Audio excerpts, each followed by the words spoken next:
Christy didn't knock.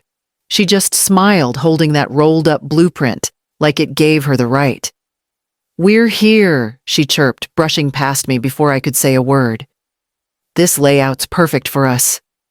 Behind her, Mark was hauling in a duffel bag. The back of their SUV was packed to the roof with boxes and totes. I could see kitchenware blankets, even framed photos, none of which belonged to me. He gave me that same easy grin he used to give when he wanted to borrow money. "We figured it made sense," he said. "You're alone out here, and the cabin has so much potential for a family." Family! Christy was already halfway into the living room, unrolling the floor plan across my dining table. Her fingers traced the lines, the rooms, the wraparound porch.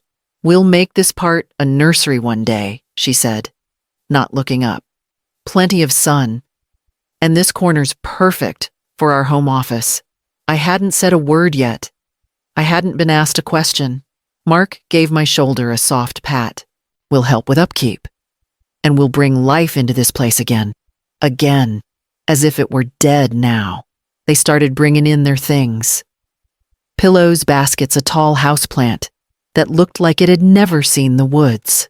Christy moved to the hallway and opened the main bedroom door. "This one's got the better light," she said, already disappearing inside with a box labeled linens. I stood near the threshold and listened to their footsteps echo against the wood I had stained myself. The cabin still smelled faintly of pine from when I'd sealed the floors in July. No one asked where I would sleep. No one asked if they could come. I didn't stop them. But I did notice the heavy file folder Christy left on the table beside the blueprint. I waited until the room cleared, then gently opened it. Inside, I saw the first line of a printed document rental agreement. Gable Family Cabin. By mid-afternoon, Christy had made herself the foreman of a move I never agreed to. She stood in the center of the hallway, tapping her finger against her chin like she was studying blueprints. "I think it makes the most sense if Mark and I take the main bedroom. It's closer to the bathroom. You wouldn't want to be traipsing across the house in the middle of the night." Before I could respond, she turned to Mark. "Can you start moving the boxes in? I'll get started on the pantry." He didn't look at me, just nodded and headed down the hall. The back room she gestured toward was barely big enough for a cot. No door, just a hanging curtain rod I hadn't gotten around to replacing. There was no closet, just a narrow strip of floor between the bed and the wall. "It's temporary." Christy smiled. "Just until things settle." They unpacked quickly. Christy brought out jars of imported spices, glass containers with flour and lentils, and a row of oat milk cartons that pushed my condiments to the back of the fridge. She rearranged the chairs, set their coffee maker on the counter, and pulled one of my blankets off the armchair for her dog, who had claimed the rug like it came with a deed. They laughed a lot. Inside jokes, loud conversations. Music played from Mark's phone as he worked. It felt like a party where I wasn't quite a guest, but definitely not the host. That night, I opened my notebook. Date. Time. Christy moved my spice rack. Mark unplugged the landline to charge his speaker. Their dog chewed the corner of the quilt my mother made. I didn't raise my voice. I sat on the edge of the cot legs, touching the floor curtains swaying slightly from the hallway draft. And I listened. To their laughter. To the silence they left behind in my rooms. Then I remembered the folder on the table. The one labeled Gable Family Cabin. I hadn't looked past the first page. Until now. I waited until they left the house the next morning. Christy said something about getting groceries in town, though the pantry was already full. Mark trailed behind her keys and hand sunglasses on like he was on vacation. The moment the car turned down the gravel road, I reached for the folder on the table. It wasn't just a floor plan. There were mock-ups professionally printed with glossy photos of my cabin. A new name written across the top, Gable Family Cabin, a modern mountain escape. They'd planned room themes, suggested local attractions, even listed sample nightly rates. I flipped to the last page and felt the back of my neck tighten. There it was, my address already entered on a draft Airbnb listing. Status scheduled. Set to go live the following Monday. I closed the folder and leaned against the counter. Then I noticed something wedged under the sink. A bright red folder separate from the rest. I pulled it out slowly. Inside, copies of old documents I'd signed during my knee surgery 2 years ago. Power of attorney. Temporary access to my accounts. Some I remembered. Some looked altered. That night, long after dinner, I heard Christy pacing the front porch, talking on the phone. She's old. She won't notice. Once the paperwork's in, it's done. A pause. Then a small laugh. Worst case, she gets confused, and we offer to help her sell. Everyone wins. I didn't move, didn't speak. I waited until they went to bed, until the house was dark, except for the glow from the hallway nightlight Christy insisted on plugging in. Then I copied every page. Carefully. Slowly. I sealed the copies in my lockbox and tucked the key in the lining of my old purse. The one they thought was just sentimental clutter. I poured myself a cup of coffee even though it was nearly midnight. The night air was colder than expected. I sat on the porch and listened. No wind, no crickets, only the thud of something shifting upstairs and the steady blink of the camera I'd installed in the hallway lamp. I called Mr. Carswell just after dawn. The cabin was still the only sound, the slow drip of the kitchen faucet that Mark swore he'd fix. He picked up on the second ring. Lorna, everything all right? It's happening, I said. I didn't need to explain much. 2 years ago, when I sold the old house and bought the cabin, I'd asked him to help me set up the trust. Quietly. Tucked everything into it, deed savings, even the land parcel behind the ridge. At the time, I told myself it was just good planning. A way to protect things if something happened. But maybe I'd known. On some deeper level, I'd known the day would come when someone I loved would try to take what wasn't theirs. They can't touch the title, Carswell said calmly. Not without your signature. And it's protected through the trust. You're solid legally. Legally, I repeated. But if they're living with you, they can still do damage. He told me to document everything. Conversations, movement, any financial transactions tied to the cabin. Just in case, he added. I thanked him, hung up, then turned off the stove before the kettle screamed. Christy emerged from the hallway around 9, already dressed, hair curled. Any plans today, she asked. Just a few things around the house, I replied. I didn't mention the box from the closet, the one with the spare cameras, the receipt from the surveillance shop, the little black device I'd tucked inside the base of the lamp. That afternoon, while they were outside arguing about how to rearrange the porch furniture, I replaced the old lamp with the newer one. Same shade, same base, different core. I angled it just right, wide enough to catch the hallway, the front door, and the stairs leading up. At dinner, Christy talked about branding the cabin. Mark suggested repainting the shutters, something brighter. I passed the salt. Said nothing. Later that night, I sat on the cot in the back room and reviewed the first few minutes of footage. The hallway was empty, except for the file folder Christy had left by the stairs. Boundaries don't always sound like declarations. Sometimes they look like withdrawal. By the third day, I moved through the house like a tenant in someone else's story. I used the back entrance, only closing the door softly behind me so it wouldn't catch anyone's attention. The kitchen was no longer mine to organize, the living room no longer mine to occupy, so I reclaimed the one thing they hadn't bothered to take notice of: my silence. I didn't cook. Not breakfast, not dinner. No coffee brewed for 2.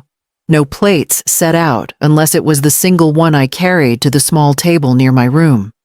They filled the fridge, the cabinets, the counter, so I let them feed themselves. I heard drawers slam, searching for pans they didn't know existed. I heard Christy curse softly when she grabbed the wrong spice jar. I offered nothing. Hospitality is an invitation. I rescinded it without speaking. The mattress swap came mid-morning while they were on a conference call. I dragged the old one in from the storage shed, lumpy, stubborn, unforgettable. Years ago, it had cushioned moving boxes during a long road relocation. Now, it served a new purpose. When they returned, Christy pressed a palm into the surface and frowned. "This feels different." The cabin came as I said, voice soft as folded linen. Electricity flickered twice during dinner prep. Mark hit the wall switch thrice. "Power issue, old wiring," I said, sipping water, "and the heater barely works in the bedroom." I shrugged a small, polite shrug. The kind that sounded like, "Oh well, didn't it?" They expected a manual, instructions. Effort on my part to make them comfortable. I gave them exactly what they brought with them: assumptions, noise, entitlement, and an empty space where care used to live. That night, while they debated whether mountain living was supposed to feel this inconvenient, I opened the back door to let in the cold air on purpose. The draft traveled down the hall like a whisper, carrying a single question. Would they survive the cabin they were so certain they deserved? The hardware store in town still smells like cut rope and motor oil. It's the kind of place where no one asks too many questions, especially not the older woman, buying practical things in small quantities. I kept it simple: wildlife deterrent spray, one motion-activated outdoor speaker, and tucked between garden gloves and a coil of twine, a synthetic rattlesnake skin sold as a prank item. Harmless, convincing, useful. The speaker was easy to mount near their bedroom window, disguised behind the rain gutter. The deterrent spray I misted lightly around the woodpile, enough to leave a bitter scent, but nothing dangerous. And the snakeskin well that I placed strategically half-hidden, curling beside the stacked logs, like it had slipped there on its own. Christy found it first. I was rinsing a mug when she burst onto the porch. "Lorna, what is that?" "By the wood?" "Oh," I said, squinting toward the trees like I hadn't placed it myself. "Snake shed, probably. Common this time of year." Her face stiffened. Mark tried to sound calm, but failed. "Poisonous could be," I said. "Mountains have all sorts." At night, the real work began. Just after midnight, the speaker clicked on low. A quiet sequence of sounds, nothing loud, nothing absurd. A calling owl, distant and lonesome. A low rustle like paws in dry leaves. A pause. Then something small and skittering. Not constant, not terrifying. Just irregular enough to keep the brain awake. Christy jolted upright at every shift. The pipes groaned from the night's temperature drop, and she gasped. A branch tapped the roof in the wind. She grabbed Mark's arm. By the third night, she was unraveling. "I'm serious," I heard her whisper through the wall. "I haven't slept. Something is out there." Mark tried reasoning with her. Logic lasts only so long against unrest. Me, I slept deep, peacefully, without interruption, because there is a peculiar kind of rest that comes when the house stops belonging to everyone else in your mind and begins again to belong to you in silence. The morning they decided to confront me about it, the power blinked once, slow and deliberate, and the timing felt almost elegant. The lights snapped off just after dawn.